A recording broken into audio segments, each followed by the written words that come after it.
श्री गणेशाय नमः।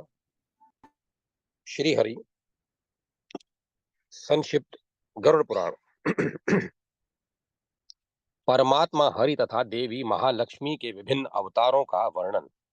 हे पक्षी श्रेष्ठ, हरि पूर्णानंद स्वरूप हैं। उनके समान किसी भी देश अथवा काल में कोई भी नहीं है। उन्हीं हरि ने लोक कल्याण के लिए संपूर्ण सद्गुणों के सागर के रूप में अवतार ग्रहण किया। वे ही विष्णु समस्त अवतारों के बीजभूत हैं। वे ही वासुदेव कहलाते हैं। वे वासुदेव ही संकर्षण, प्रद्युम्न तथा अग्निरुद्ध के रूप में प्रकट हुए। उन्हीं विष्णु के स्थूल देह से ब्रह्मादि देवों की सृष्टि हुई। उन्हीं विष्णु ने सनत कुमार आदि के रूप में शरीर धारण किया और तपस्या, ब्रह्मचर्य तथा इंद्रिय निग्रह की शिक्षा दी। उन्होंने पृथ्वी के तथा दैत्यराज हिरण्यकश्यप के उद्धार हेतु एवं भूमि की स्थापना और सज्जनों की रक्षा के लिए वराह का अवतार धारण किया। पंचरात्र की शिक्षा देने के लिए भी उन्होंने स्वरूप धारण किया। बद्री का आश्रम में उन्होंने ही नारायण नाम से अवतार लिया।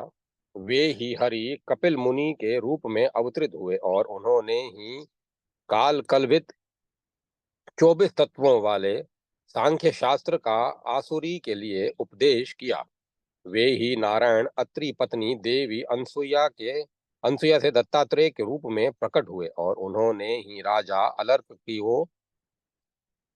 आन्विशिकी के नामक तर्क विद्या का उपदेश दिया। वे ही सचिदानंद हरि सूर्य के वंश में आकुति के गर्भ से प्रादुर्भूत हुए और उन्होंने ही स्वयंभू मनवंतर में देवों के साथ प्रजा का पालन किया। वे ही विष्णु अग्निध्र पुत्री मेरु देवी के गर्भ से नाभि के पुत्र रूप में उरुक्रम नाम से अवतरित हुए।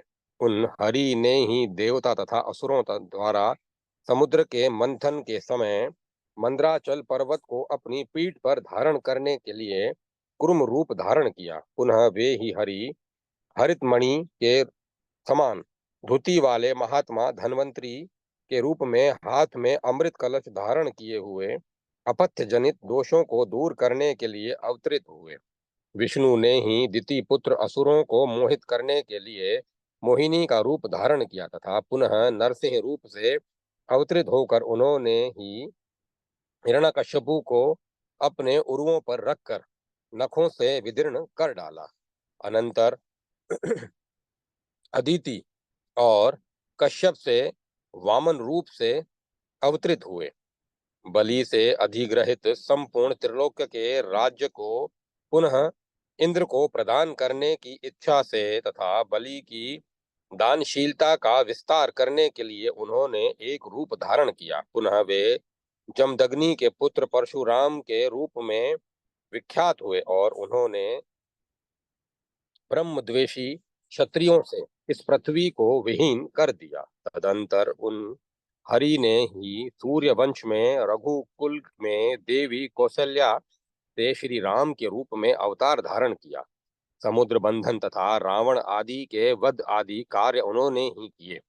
तदंतर द्वापर में उन विष्णु ने ही व्यास रूप में अवतरित होकर वेद संहिता को 4 भागों में विभक्त कर अपने पेल सुमंतु आदि शिष्यों को ऋगादि वेदों को पढ़ाया। वे पराशर के द्वारा सत्यवती में प्रादुर्भूत हुए थे। तदंतर वे ही हरि वासुदेव के पुत्र रूप में देवकी से कृष्ण रूप में अवतरित हुए। उन्होंने ही कंस आदि का वध किया और पांडवों की रक्षा की। तदंतर कलयुग की प्रवृत्ति होने पर वे ही असुरों को मोहित करने के लिए किकट देश में बुद्ध नाम से प्रादुर्भूत हुए। इसके बाद कलयुग की मध्य संधि में वे हरि विष्णु गुप्त विष्णु यश के घर दस्यु प्राय राजाओं का वध करने के लिए कल की नाम से अवतरित होंगे। इस प्रकार संकर्षण आदि ये भी अवतार हरि के हुए। हरि के असंख्य अवतार हैं, उन्हें स्वयं नारायण ही जानते हैं। इन सभी अवतारों में बल की दृष्टि से, रूप की दृष्टि से और गुण की दृष्टि से किसी भी प्रकार का भेद नहीं किया जा सकता। अनंत नाम रूप वाले विष्णु अनंत गुणों से संपन्न है। श्री कृष्ण ने कहा, हे खगेश्वर, जिस प्रकार हरि के अनंत नाम रूपात्मक अवतार हैं, उसी प्रकार हरि प्रिया की विभिन्न अवतारों के रूप में प्रकट हुई हैं। हरि प्रिया भी विभिन्न अवतारों के रूप में प्रकट हुई हैं। वे लक्ष्मी ज्ञान स्वरूपा हैं। वे एकमात्र हरि के चरणों का आश्रय ग्रहण कर नित्य उनके साथ रहती हैं। वे ही पुरुष की पत्नी और प्रकृति की अभिमानिनी देवी हैं। जब ब्रह्मांड के सृजन की इच्छा हरि ने की थी, उस समय गुणों की सृष्टि करने के लिए वे प्रकृति नाम से प्रादुर्भूत हुई थी। वासुदेव की पत्नी माया, संकर्षण की पत्नी जया, अनिरुद्ध की पत्नी शांता तथा प्रद्युम्न की पत्नी कृति के रूप में इन्हीं का अवतार हुआ। विष्णु की पत्नी स्वातभामिनी श्रीदेवी,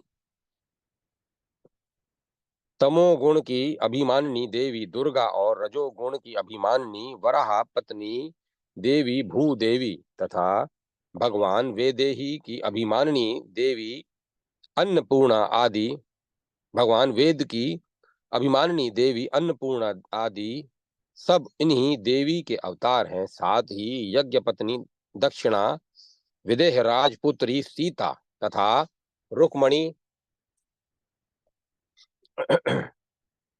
सत्यभामा आदि रूपों में भगवती लक्ष्मी का ही प्राकट्य हुआ है। इस प्रकार पृथक पृथक देवी लक्ष्मी के अनंत अवतार हुए। ऐसे ही पांडवों की पत्नी द्रौपदी भी शची आदि देवियों के रूप में उत्पन्न हुई थी। अध्याय 15, 16, 17 समाप्त। जय माता सरस्वती। जय मां सरस्वती। भगवान शेष तथा भगवान रुद्र के विविध अवतार। श्री कृष्ण ने कहा, भगवान शेष अनंत शक्ति संपन्न है। इनका आविर्भाव भगवान हरि तथा रमा देवी के शयन के लिए हुआ है। योग निद्रा में लक्ष्मी के साथ भगवान नारायण शेष शैया पर ही शयन करते हैं। वे सर्वदा हरि का दास, मैं सदा हरि का दास बना रहूं और सदा उनकी पूजा करता रहूं। मैं प्रत्येक जन्मों में हरि को नमस्कार करता रहूं। इस इच्छा से गरुड़ ने हरि के शयन स्थान के समीप में आश्रय प्राप्त किया। विंता के पुत्र काल नामक गरुड़ का भगवान के वाहन के रूप में प्रादुर्भाव हुआ। शेष भगवान नारायण के भक्त हैं। उनमें विष्णु, वायु तथा अनंत, इन तीन देवों का अंश सदा विद्यमान रहता है। हे खग, दशरथ के पुत्र के रूप में देवी सुमित्रा के अंश से जिन लक्ष्मण ने जन्म लिया, वे शेष के ही अंश हैं, इसीलिए शेषावतार कहे जाते हैं। भ, भगवान श्री राम और देवी सीता की सेवा करने के लिए उनका पृथ्वी पर अवतार हुआ। वे ही शेष वसुदेव के पुत्र के रूप में देवी रोहिणी से बलभद्र नाम से अवतरित हुए। गरुड़ जी का पृथ्वी पर कोई अवतार नहीं हुआ, इसमें भगवान की आज्ञा ही है। भगवान रुद्र ने भी अनेक रूप धारण किए। वामदेव, ईशान, अघोर और तथा खगोजात आदि इनके कई अवतार हैं।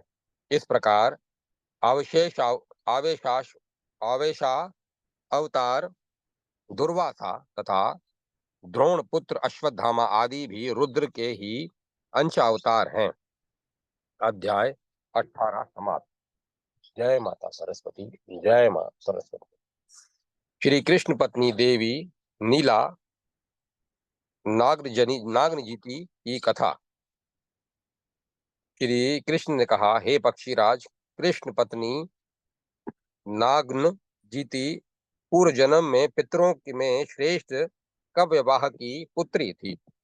वह कन्या पति रूप में भगवान कृष्ण का अनन्य चिंतन किया करती थी। जब वह विवाह के योग्य हुई तो पिता ने उसके विवाह के लिए बहुत प्रयत्न किए, किंतु उस कन्या ने कृष्ण के अतिरिक्त किसी अन्य को वर्ण न करने का अपना निश्चय बताया। तब पिता ने उससे कहा, किसी दूसरे को पति रूप में क्यों नहीं ग्रहण कर लेती हो?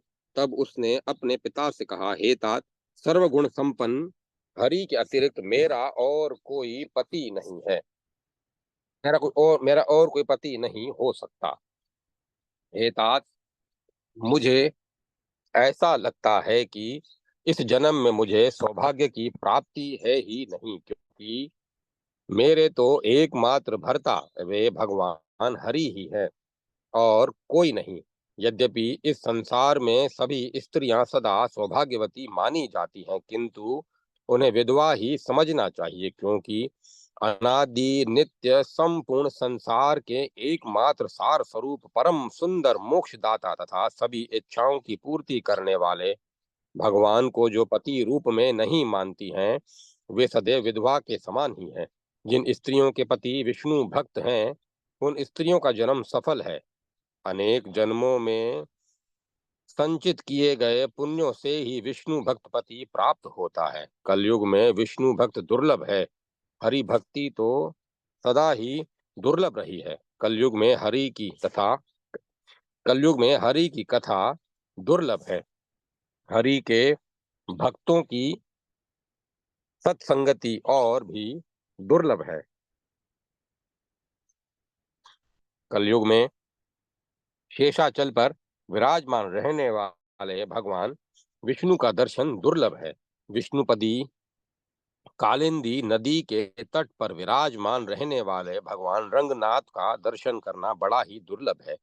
कांची क्षेत्र में जाकर भगवान वरदराज की सेवा करना और दर्शन प्राप्त करना भी सुलभ नहीं है। राम सेतु का दर्शन सरल नहीं है।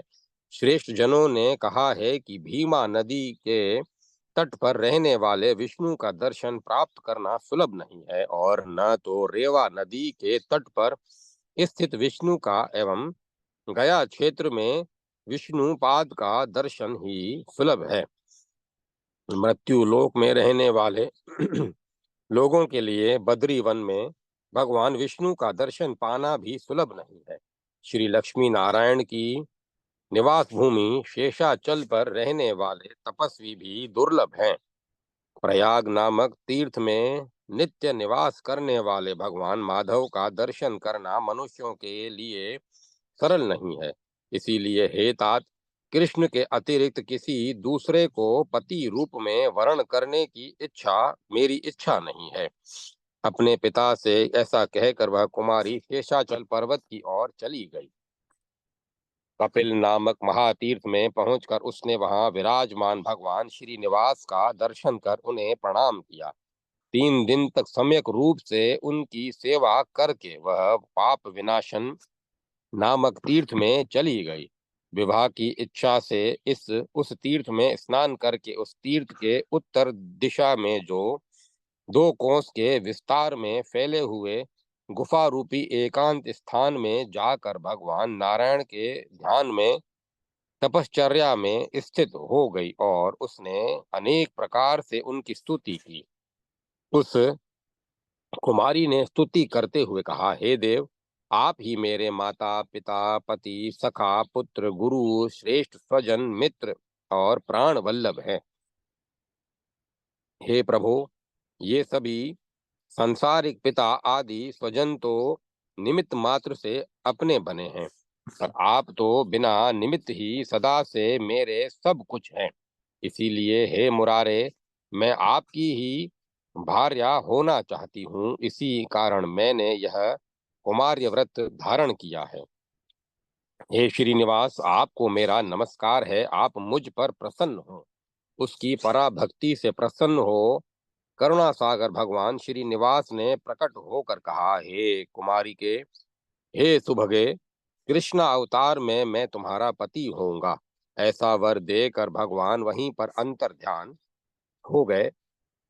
तदंतर काव्यवाहक की पुत्री वह कुमारी भी योगिक रीति से वहीं अपने शरीर को छोड़कर कुंभक के घर में नीला नाम से उत्पन्न हुई। हे पक्षीराज, दिति से उत्पन्न दैत्यों को मार करके मैंने नीला नाम की लक्ष्मी को प्राप्त किया। तत्पश्चात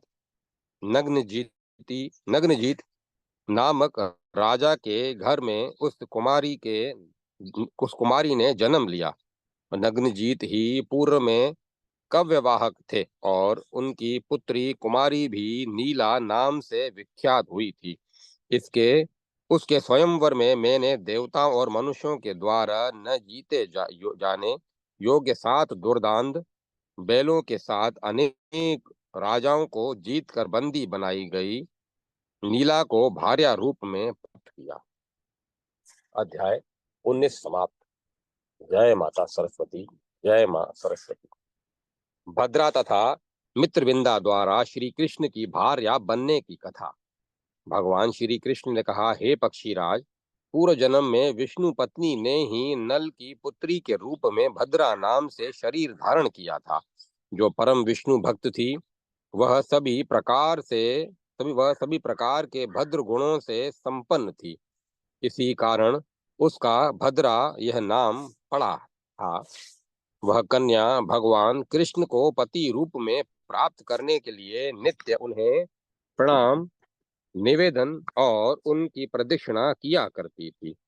कन्या भाव में स्थित अपनी भद्रा नामक पुत्री की वैसी कठिन तपस्या देखकर पिता नल ने कहा कि हे नंदिनी पुत्री भद्रे, किस लिए तुम अपने शरीर को कष्ट दे रही हो? ऐसा करने से तुम्हें कौन सा फल मिल जाएगा, उसे मुझे बताओ। भद्रा बोली, हे तात, आप मेरे पिता हैं, भला मैं आपको क्या बता सकती हूँ? भगवान को नमस्कार आदि क्रियाओं के फल को बताने में कौन समर्थ हो सकता है? फिर भी आप सुने। हे तात, करुणा निधान भगवान विष्णु ही सदा मेरे स्वामी रहे हैं। मैं हरि के दासों की भी दासी हूँ। हे विष्णु, मैं आपके चरणों में प्रणाम करती हूँ, मेरी रक्षा करें। ऐसा कहती हुई भद्रा ने दंडवत रूप में भूमि पर गिरकर अपने स्वामी नारायण को नमस्कार प्रणाम किया। पुनः भद्रा कहने लगी, हे तात, भगवान विष्णु को नित्य निरंतर प्रणाम करना चाहिए। जिस प्रकार वंदना करने से वे देव प्रसन्न होते हैं, उस प्रकार वे पूजन करने से प्रसन्न नहीं होते। हे तात, नमस्कार, प्रणाम, निवेदन तथा वंदन करने से जिस प्रकार से पाप से मुक्ति हो जाती है, उस प्रकार से अन्य साधनों से नहीं होती। हे तात, भगवान विष्णु को प्रणाम निवेदन किए बिना जो लोग शरीर का पोषण करते हैं, उनका वह शरीर पोषण व्यर्थ ही है। ऐसे लोगों को नरक में महान दुख भोगना पड़ता है। जो देव श्रेष्ठ भगवान विष्णु की प्रदक्षिणा नहीं करता, उसे यमराज अत्यंत त्रास देते हैं। जिनकी जीवा हरि कृष्ण इस प्रकार से भगवान के मंगलमय नामों का नित्य कीर्तन नहीं करती है, ज्ञानी जनों द्वारा उस जीवा को व्यर्थ ही कहा गया है। हे तात, काशी में निवास करने अथवा प्रयाग में मरने से क्या लाभ? अथवा युद्ध में वीर गति प्राप्त करने से अथवा यज्ञ आदि का अनुष्ठान करने से क्या लाभ है? समस्त तीर्थों में भ्रमण करने से अथवा शास्त्र के अध्ययन से किस प्रयोजन की सिद्धि हो सकती है? जिनकी जीवा के अग्रभाग पर हरि नाम नहीं है, जिनके शरीर से भगवान विष्णु को नमन नहीं किया गया है, जिनके पैरों में ने भगवान विष्णु की प्रदक्षिणा नहीं की है, ऐसे लोगों का सब कुछ करना व्यर्थ ही है, ऐसा महान लोगों का कहना है। अतः हे तात, भगवान विष्णु को नमन करना और उन्हें निरंतर स्मरण रखना ही प्राणी का वास्तविक कार्य है। निश्चिंत ही यह मनुष्य जन्म अत्यंत दुर्लभ है, किंतु दुर्लभ होने पर भी वैसे ही नश्वर है जैसे जल में स्थित बुलबुला होता है। हे तात, इस नश्वर शरीर का कोई भरोसा नहीं है। अतः जो समय प्राप्त है उसमें भगवान को नमस्कार वंदन आदि करना चाहिए। वंदन आदि करते रहना चाहिए। हे पिताजी, आप भी ऐसा ही करें। हे पक्षीराज, पुत्री के ऐसे निर्मल वचनों को सुनकर श्रद्धा समन्वित हो पिता नल ने भगवान विष्णु को नमस्कार किया और यथाशक्ति उनकी प्रदक्षिणा की। तदंतर पुनः वह भद्रा भगवान को प्राप्त करने की इच्छा से उन्हीं के ध्यान में निमग्न हो गई। उसी में उसका नश्वर शरीर भी कब शांत हो गया, इसका उसे भान भी नहीं रहा। श्री कृष्ण ने कहा, हे पक्षी श्रेष्ठ, पुनः मेरे पिता वसुदेव की बहन के उदर से केकई इस नाम से उस भद्रा नाम वाली कन्या ने जन्म लिया। भद्र गुणों से युक्त होने के कारण वह उस जन्म में भी भद्रा नाम से प्रसिद्ध हुई और उसे मैंने प्राप्त किया। श्री कृष्ण ने गरुड़ से पुनः कहा, हे गरुड़, जिस प्रकार मित्रविंदा का विवाह हुआ वह अब मैं उसे बताता हूँ। मित्रविंदा हरि की सदैव प्रिय रही है। पूर्व जन्म में हरि को मित्र रूप में प्राप्त करने की इच्छा करने वाली वह देवी सदा उनके विषय में चिंतन करती रहती थी कि किस उपाय से भगवान विष्णु को प्राप्त किया जा सकता है। यदि उन्हें प्राप्त करने के बहुत से उपाय हैं, पर श्रेष्ठतम उपाय कौन सा हो सकता है, वह ऐसा विचार करने लगी। उसने निश्चय किया कि सभी साधनों में श्रेष्ठ साधन है सात्विक पुराणों में वर्णित भगवान की कथाओं का श्रवण करना। जो भक्ति भगवान विष्णु की कथा का श्रवण जो व्यक्ति भगवान विष्णु की कथा का श्रवण नहीं करता, उसका जन्म लेना व्यर्थ है। जिसने भगवान विष्णु के गुणानुवाद का कीर्तन करने वाले भगवत पुराण को नहीं सुना, उसका जीवन व्यर्थ है। हरि कथा का श्रवण करना चाहिए। हे तात, वह भगवान विष्णु से संबंधित कथा रूपी महानदी प्रवाहित नहीं होती जहाँ तथा जहाँ नारायण के चरणाम्बुजों का आश्रय नहीं है और जहाँ मुख से भगवान विष्णु का नाम स्मरण नहीं होता, वहाँ किसी प्रकार से क्षण मात्र भी नहीं रहना चाहिए।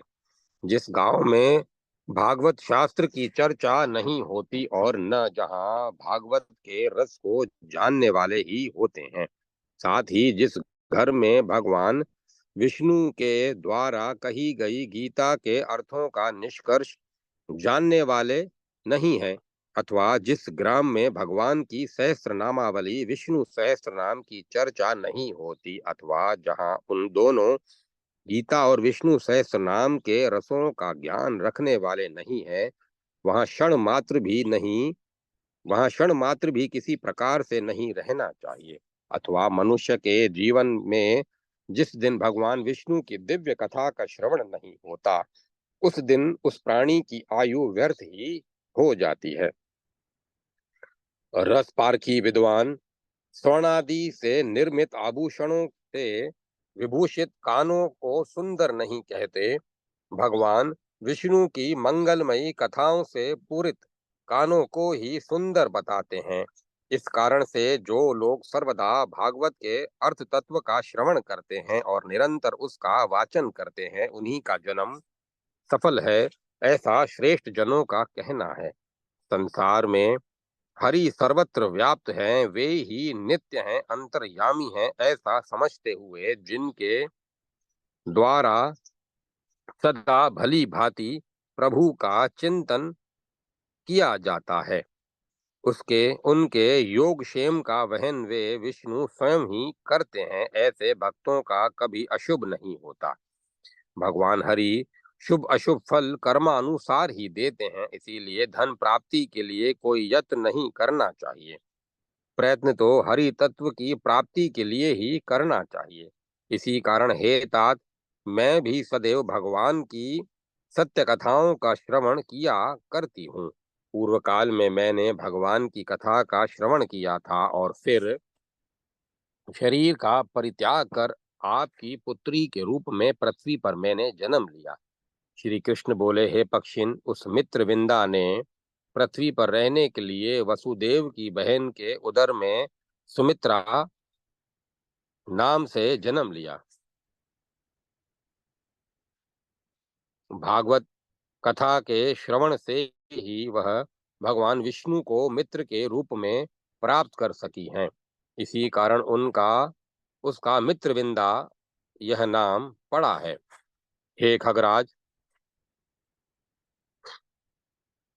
स्वयंवर में अनेक राजाओं के मध्य भामिनी उस मित्रविंदा ने मेरे गले में जयमाला डाल दी और मैं समस्त राजाओं को परास्त कर मित्रविंदा को साथ लेकर अपनी पुरी आ गया। अध्याय 20 समाप्त। जय माता सरस्वती। जय मां सरस्वती। सूर्यपुत्री कालिंदी की कथा। श्री कृष्ण ने कहा, हे खगेश्वर, अब मैं कालिंदी की उत्पत्ति के विषय में बता रहा हूँ, आप सुने। विवस्वान नाम के सूर्य की कालिंदी नाम वाली एक पुत्री उत्पन्न हुई। हे पक्षीराज, उस कालिंदी को यमुना तथा यमुनुजा यमानुजा के नाम से भी कहा गया है। भगवान कृष्ण की पत्नी बनने की इच्छा से उसने विशिष्ट तप किया था।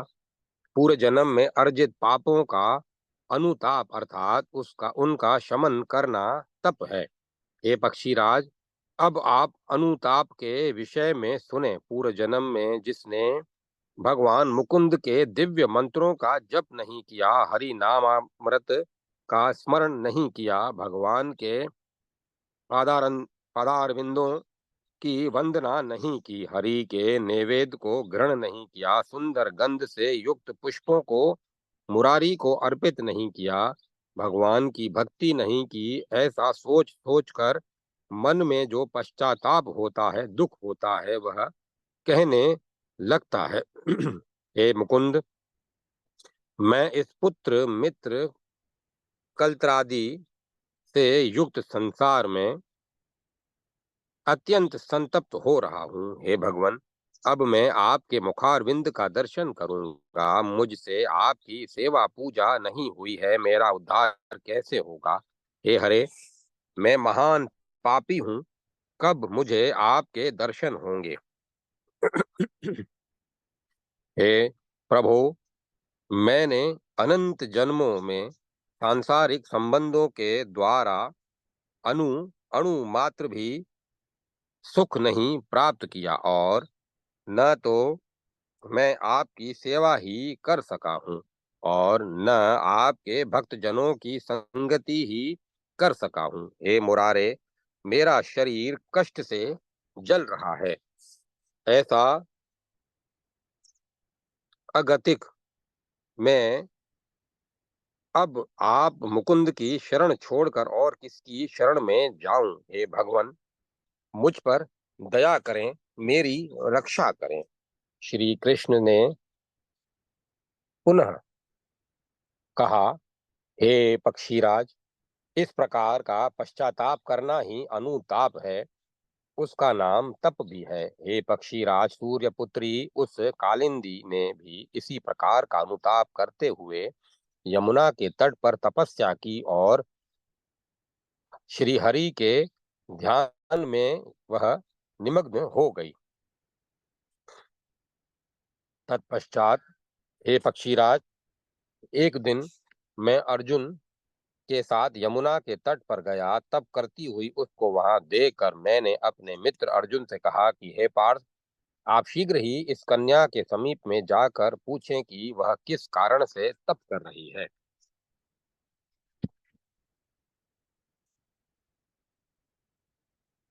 मेरा ऐसा कहने पर अर्जुन ने वैसा ही किया और कालिंदी का सब वृतांत भी बता दिया। तत्पश्चात मैंने शुभ मुहूर्त आने पर सम्यक रीति से वहां जाकर उस कालिंदी का पानी ग्रहण किया। हे पक्षी श्रेष्ठ, मुझ पूर्णानंद को किस सुख की अभिलाषा है, फिर भी उस पर अनुग्रह करने की दृष्टि से ही मैंने उस कालिंदी का पानी ग्रहण किया। अध्याय 21 समाप्त। जय माता सरस्वती। जय मां सरस्वती। लक्ष्मणा द्वारा भगवान श्री कृष्ण को प्राप्त करने की कथा।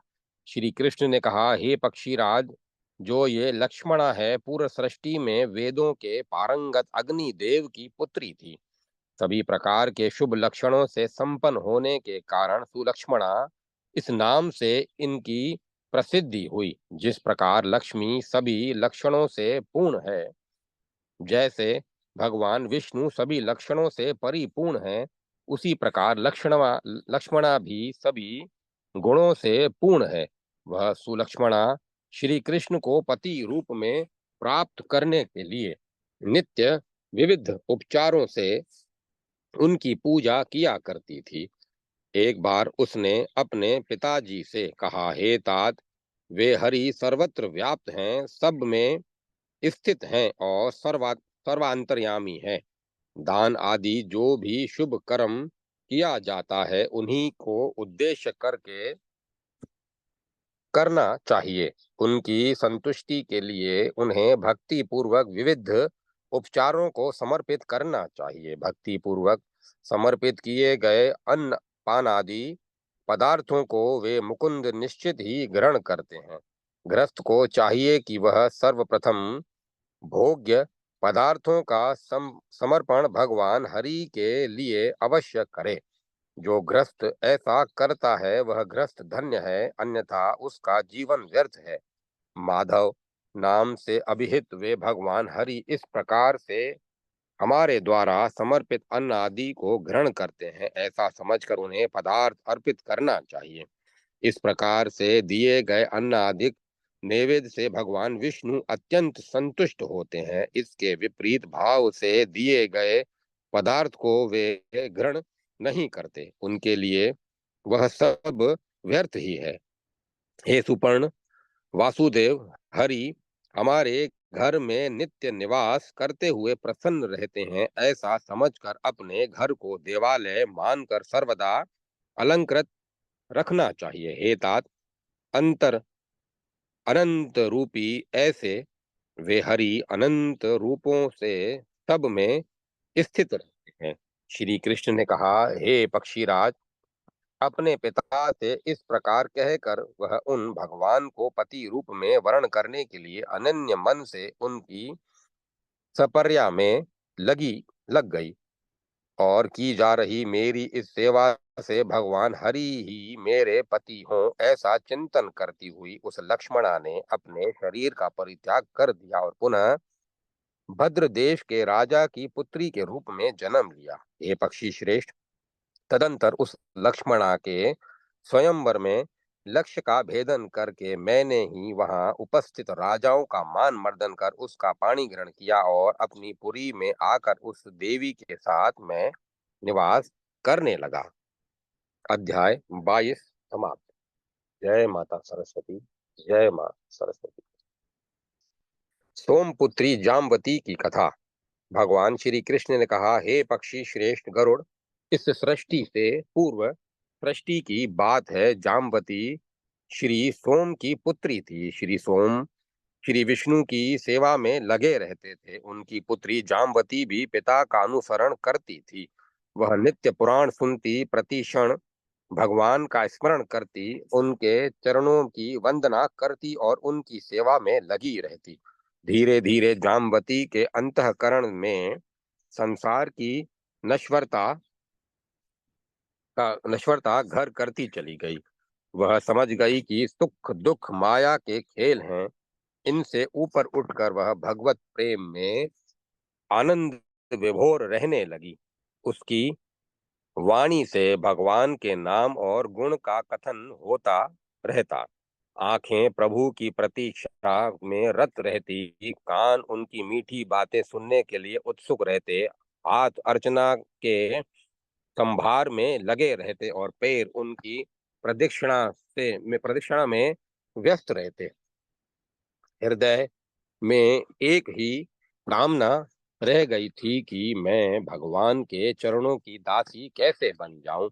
वह सारा कार्य भगवान के लिए करती थी और संपन्न होने पर उन्हें भगवान को ही समर्पित कर देती थी। ब्राह्मणों और संतों की पूजा में उसे रस मिलता था। एक दिन श्री सोम ने तीर्थ यात्रा का विचार किया। उस समाचार से जामवती फूली न समाई।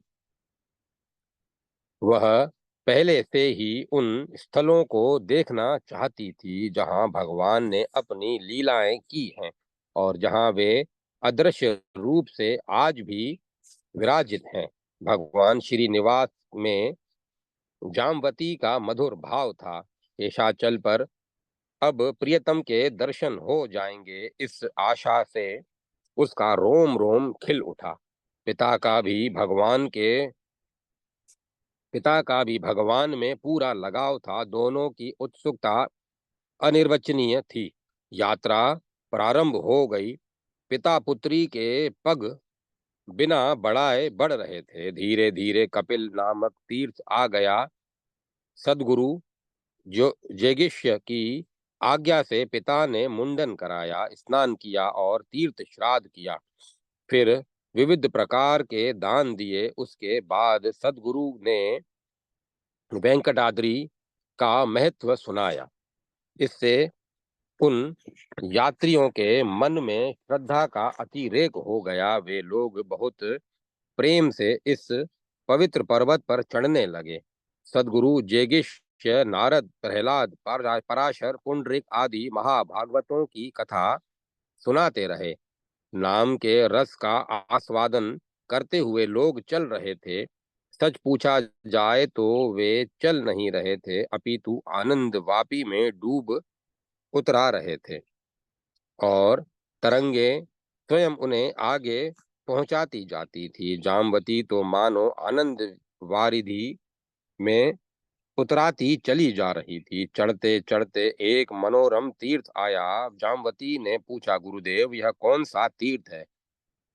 वह कौन भाग्यशाली है जिस पर भगवान ने यहाँ अनुग्रह किया है? इस प्रश्न से जगेश्वर बहुत प्रसन्न हुए। उन्होंने कहा, बेटी, इस तीर्थ का नाम नारसिंह तीर्थ है। भक्तराज प्रहलाद प्रेमवश भगवान श्री हरि के दर्शनों के लिए यहाँ पधारे थे। उनके साथ दैत्यों के कुमार भी थे। वे यहाँ भगवान के दर्शनों के लिए उत्कंठित हो गए थे।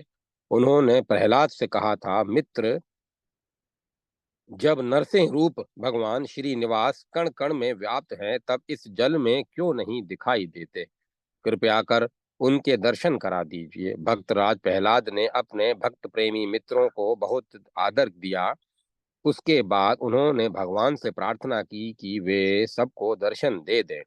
भगवान ने संतराज की प्रार्थना स्वीकार की। दैत्य कुमार दर्शन पाकर कृत कृत्य हो गए और भगवान उस जल में स्नान करने से ज्ञान की प्राप्ति होगी, ऐसा वरदान देकर पहला तथा दैत्य कुमारों के साथ सदा के लिए इस तीर्थ में बस गए।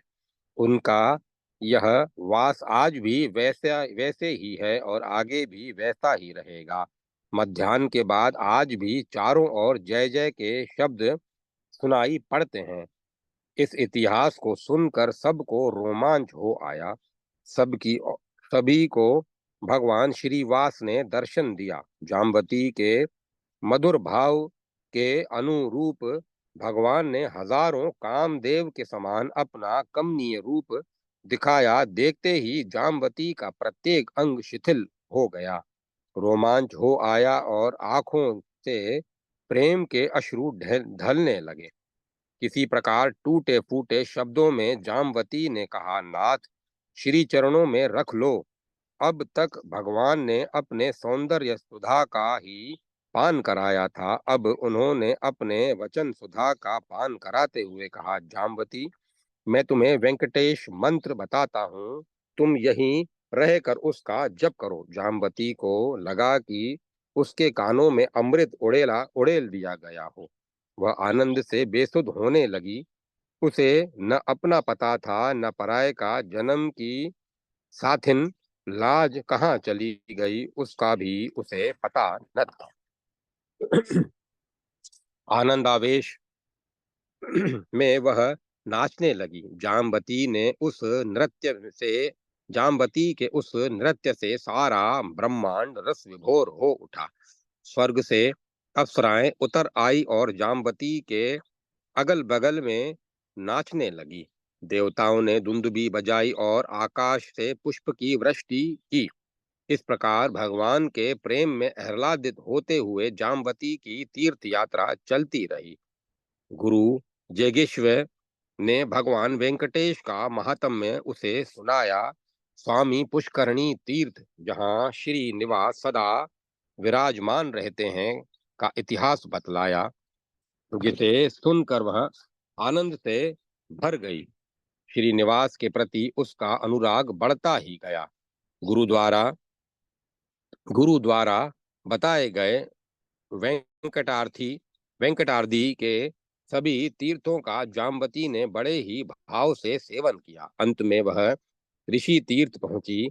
सप्त ऋषियों से सेवित उस पुण्य पवित्र ऋषि तीर्थ में उनका उसका मन रम गया। वह वहीं रुक गई। दीर्घ समय तक उसने वहां तप का अनुष्ठान किया। हे पक्षीराज, वह कन्या जामवती मेरे कृष्ण अवतार धारण करने तक वहां तपस्या के में अनुरक्त रही। उसका शरीर अत्यंत पवित्र हो चुका था। अंत में उसने मुझे पति रूप में प्राप्त करने की अभिलाषा से योग धारणा द्वारा अपने उस शरीर का परित्याग कर दिया और वह भक्तराज जाम्बवान के घर में पुनः उत्पन्न हुई। वहां उसका नाम भी जामवती ही पड़ा। भक्त परायणा जामवती पिता के घर में धीरे धीरे बढ़ने लगी। पूर्व जन्म के समान ही इस जन्म में भी वह एकमात्र हरिनिष्ठ थी। उसके पिता जाम्बवान भी महान भक्त थे। उन्होंने अपनी पुत्री जामवती को पत्नी रूप में मुझे समर्पित कर अपने को धन्य माना। जामवती ने भगवान श्री कृष्ण को सदा के लिए अपना पति बना लिया। उसकी भक्ति सफल हो गई। विश्व के नाथ ने विधि के साथ जामवती से विवाह किया। अब और आनंद ही आनंद छा गया। जामवती के विवाह की पवित्र कथा बताकर श्री कृष्ण ने पक्षीराज गरुड़ को उन कृपालु भगवान श्री निवास की भक्ति का विस्तार से महात्म्य बतलाया और कहा कि हे गरुड़ जी, भगवान को कभी भूलना नहीं चाहिए। निरंतर उनके हरि आदि मंगलमय नामों का उच्चारण करते रहना चाहिए। हरिम हरिम प्रवदिते, हरिम हरिम प्रवदेत सर्वदेव। कल्याणकामी मनुष्य को चाहिए कि वह अपने शास्त्र विहित कर्मों को करते हुए प्रत्येक समय वासुदेव हरि का स्मरण करता रहे।